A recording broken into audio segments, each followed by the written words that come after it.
세계를 만나는 시간 나우 함께하고 계시는 지금 시각 10시 42분 6초 막 지나고 있습니다. 자, 이번 코너는 국제 뉴스 속에 등장하는 인물을 분석해보는 코너죠. 뉴스를 움직이는 인물 후 김민아 칼럼니스트와 함께합니다. 어서 오세요. 안녕하세요. 오늘은 저희 어떤 인물에 대해서 좀 이야기를 해볼까요? 미국 민주당의 대권주자였던 엘리자베스 워런 상원의원에 대해서 얘기를 하겠습니다. 네, 저희가 지난 시간에는 조 바이든에 대해서 이야기를 했었는데 이 워런 의원이 조 바이든 전 부통령 공개 지지를 또 얼마 전에 선언을 했잖아요. 그렇죠. 이제 뭐 미국 민주당은 다 이제 조 바이든 지지로 이제 확고하게 좀 지지를 다지는 모양새인데 버락 오바마 전 대통령 지지 선언을 했고 그리고 나서 이제 엘리자베스 워런의 지지 선언이 나온 건데요. 이 워런 상원의원은 지난달 5일에 사실 선거 캠페인을 중단한 뒤에 바이든 전 부통령 그리고 버니 샌더스 상원의원 양쪽 모두에 대해서 어떤 지지 표명을 하지 않는 상태를 계속 경선 기간 내내 유지를 해온 상황이었습니다. 그러니까 지금까지는 지지 표명이 딱히 없다가 뒤늦게 이렇게 한 이유는 뭘까요? 일단 지금까지 좀 중립적 태도를 유지했던 것은 본인은 어떤 진보적인 색채를 가진 후보로 계속 경선 기간 내에서는 분류가 돼 왔는데 그렇다고 해서 샌더스 지지 표명을 하지는 않은 거에 거기 원인이 있는 거죠. 그래서 이제 그 바이든 전 부통령을 쉽게 지지를 하는 이제 입장 표명을 하지 못한 거지만 역으로 얘기하면은 이 엘리자베스 워런이 중립을 지켰기 때문에 바이든 전 부통령에게 유리하게 이제 작용을 한 거거든요. 그러면 이제 남는 문제가 2016년 대선에 이제 그 민주당이 패배한 이유가 진보와 중도 모두의 지지를 획득하지 못한 거 아니겠습니까? 이 버니 샌더스 지지자들이 이탈하면서. 그래서 이 부분을 좀 해결해 줘야 되는 문제가 있었던 건데 경선이 이제 바이든 전 부통령이 후보가 되는 걸로 이제 확실하게 끝나고 나서는 이 워런 의원이 바이든 전 부통령 지지를 공식 선언을 하면서 어떤 진보 블록의 지지를 좀 연결시켜주는 그런 역할을 이제 자임하고 있는 거죠.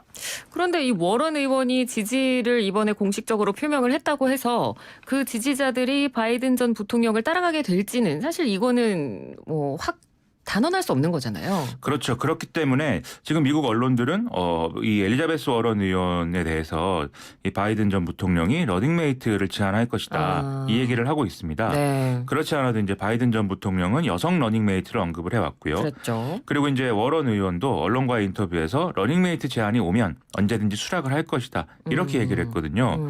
물론 바이든 전 부통령 측은 뭐 카밀라 해리스 상원의원이라든지 에이미 클로버셔 상원의원, 그다음에 최근에 이제 트럼프 대통령과의 갈등 구도로 많이 알려지고 있는 그레천 휘트머 미치간 주지사 등의 다른 여성 인사들도 부통령 후보 지명을 고려하고 있다고 합니다. 네.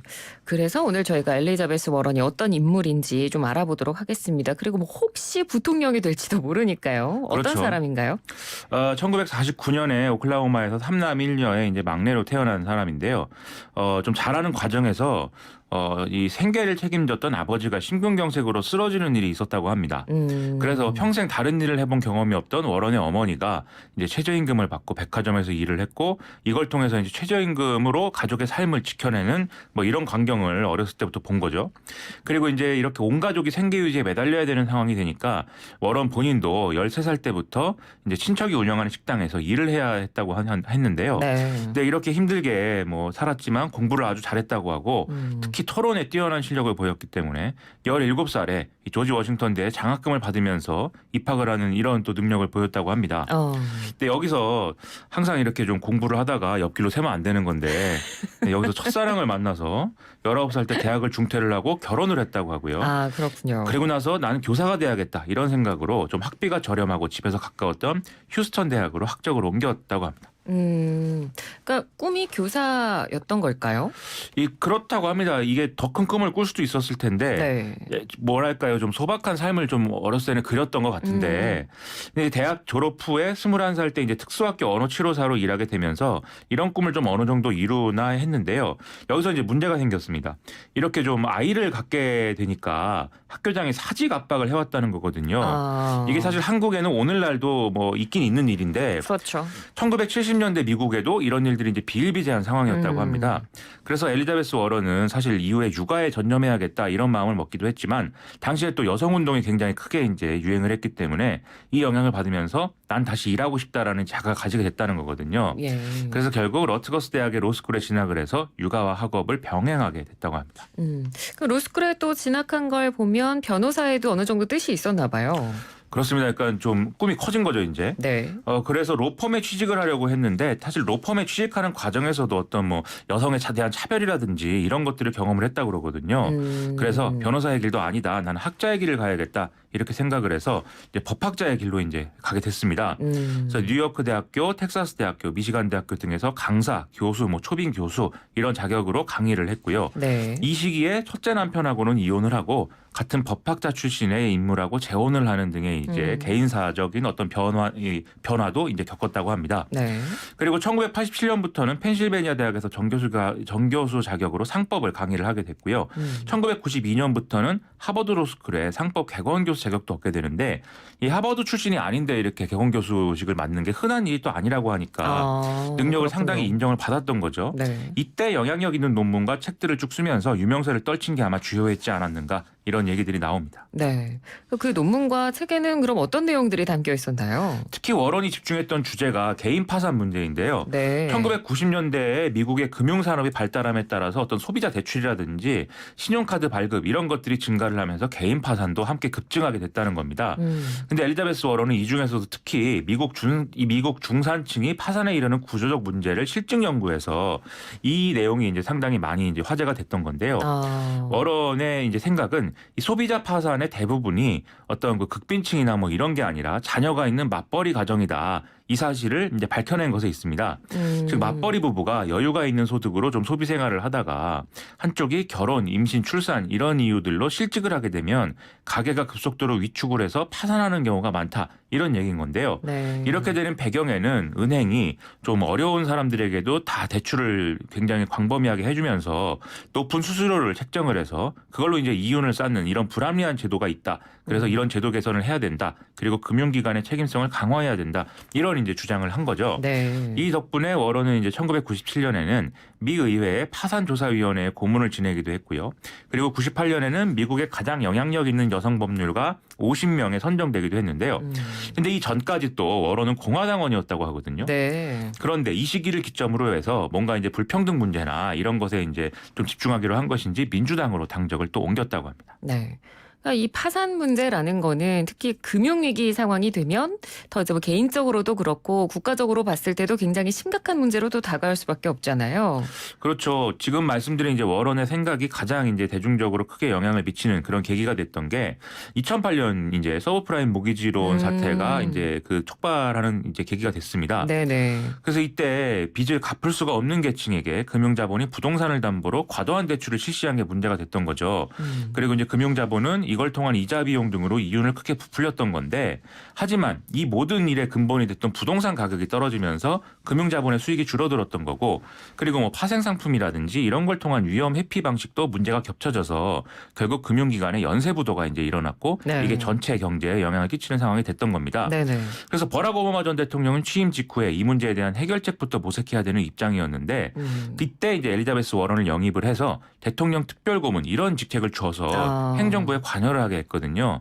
이때 엘리자베스 워런이 좀 주도를 한 게 소비자금융보호국이라는 국가기구의 창설입니다.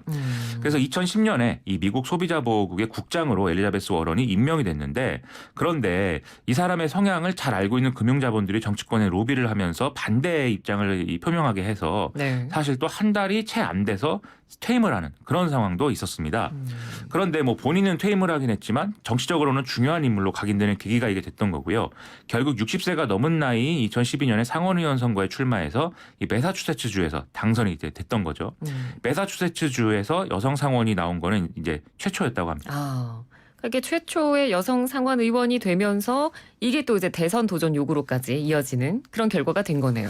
그렇죠. 이 엘리자베스 워런은 상원에 진입한 이후에도 의회 내에서는 진보적인 주장을 계속했기 때문에 민주당 진보 블록의 대표적인 인사 이렇게 좀 인식이 되는 그런 상황이었습니다. 그러다 보니까 지난 2016년에도 엘리자베스 워런이 대선에 나가야 된다 이런 주장이 사실 있었거든요. 네. 근데 이때는 이제 본인은 이제 불출마 입장을 분명히 하고 힐러리 클린턴의 지지를 이제 선언을 했었습니다. 이렇게 되니까 힐러리 클린턴의 후보의 어떤 이 러닝메이트로 지명을 해야 되지 않느냐라는 얘기도 있었는데요. 그래야 이제 힐러리 클린턴의 어떤 중도적 성향하고 이제 엘리자베스 워런의 진보적인 성향이 같이 이제 좀 결합이 된다 이런 얘기였는데 네. 하지만 힐러리 클린턴은 온건파이자 중도파인 팀 케인 상원의원하고 이제 손을 잡고 이 사람을 이제 러닝메이트 지명을 했습니다. 네. 그래서 이 결정이 또 사실은 힐러리 클린턴에게는 좀 악영향을 끼쳤고 그래서 또 트럼프에게 패배한 하나의 요인이 됐던 게 아니냐라는 얘기도 있습니다. 그래서 이때를 교훈을 삼아서 그런지 이번에는 그래서 직접 경선 출마를 했잖아요. 그렇죠. 이게 이제 결국 출마를 하느냐 마느냐 계속 얘기가 있었지만 네. 결국은 이제 출마를 하기로 결정을 한 건데 사실 엘리자베스 워런 본인은 같은 이제 진보적인 성향이라고는 하지만 민주당 소속은 아닌 버니 샌더스 지지를 고려한 일은 없었거든요.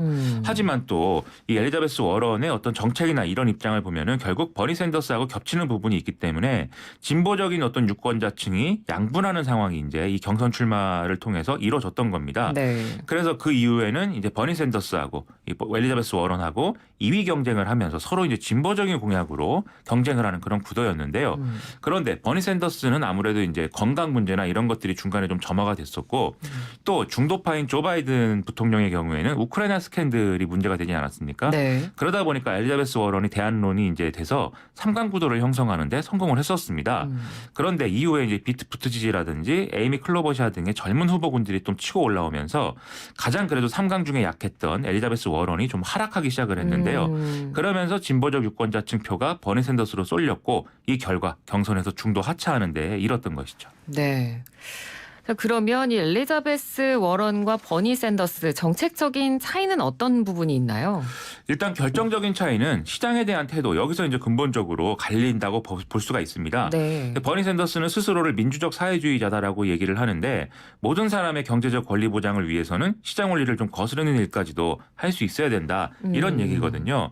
하지만 엘리자베스 워런의 경우에는 똑같이 진보적인 정책과 공약을 내놓고 있지만 이건 어디까지나 시장을 제대로 작동하도록 하기 위해서 규제를 강화하는 것이다. 이런 얘기의 연장선이라고 우리가 볼 수가 있습니다. 네. 하지만 실제 경선 과정에서는 뭐 이런 차이가 또 쟁점이 되지는 않아서 좀 아쉬운 그런 어떤 구도였습니다. 네. 그리고 또 이 두 사람은 여성 대통령 문제로 입씨름을 벌였던 걸로도 잘 알려져 있잖아요. 그렇죠. 2018년에 두 사람이 대화를 했는데 버니 샌더스가 여성 후보로는 이길 수 없다고 얘기를 했다더라. 이 얘기를 워런 캠프 쪽에서 하면서 논란이 된 건데요.